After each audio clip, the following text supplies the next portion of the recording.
Hey everyone, I am Ernestine Grab with Spirit Wind Healing Ministries and Apostolic Training Center located in Peoria, Arizona. And I wanted to give you an update on what's going on this weekend with our services. So tomorrow, Thursday, we have our University of Deliverance and Healing, and we are training up people. We're teaching them everything that we can possibly teach them, including activation, impartation and activation, getting them doing lab works to be able to, lab work, as I call it, to be able to do the work of deliverance and healing with one another inside the class. So we've got a lot of things going on. If you haven't joined that or you're interested in that, we do have online for out of state or even out of nation. We also have just a little bit more time left before we close this down completely. So a little bit more time, and then we're going to shut it down and finish. So this course is 5 months. And then part 2 will come in after that. So we won't be offering this again for another year.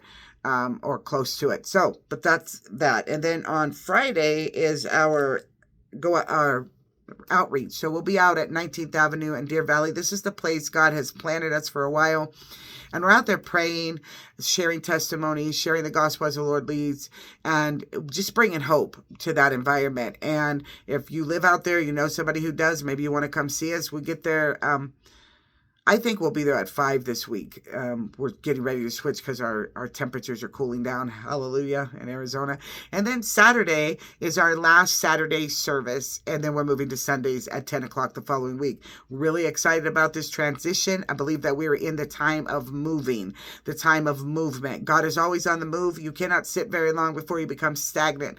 And so this Saturday, I'll be talking about the feasts of the Lord, the feasts and festivals of the Lord, and what is the Sabbath and what's the need for it, and what are the fall feasts and why should the Christian church be aware of them, and how did we get so far away from the feasts and festivals of the Lord that God instilled for his chosen people, of which we are grafted into? How did we get to this point that we no longer pay attention to those things? Now, I don't believe that we have to celebrate them or be under the curse of the law in any which way, but I do believe that they point to the return of Jesus Christ and that the church is oblivious, which is why yesterday people were waiting for the rapture. They literally believed, yes, and I understand to a degree, because you had the new year and the trumpets were being blown for the Jewish people.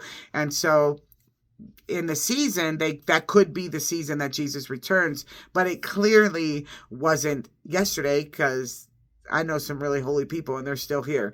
And I made some texts. I text out some people and, hey, y'all still here? My husband was still here, so I know that there wasn't a rapture. Anyway,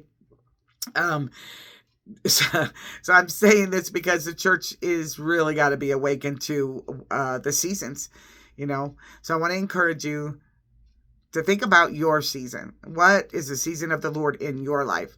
Notice how I said the season of the Lord. Are you in and everything has a season, and I'll be talking about that Saturday night too. So anyway, just want to give you a heads up on what we're doing. God bless you on your Jesus journey. Hope to see you on Saturday night for the final time, and on the following Sunday, maybe for the first time.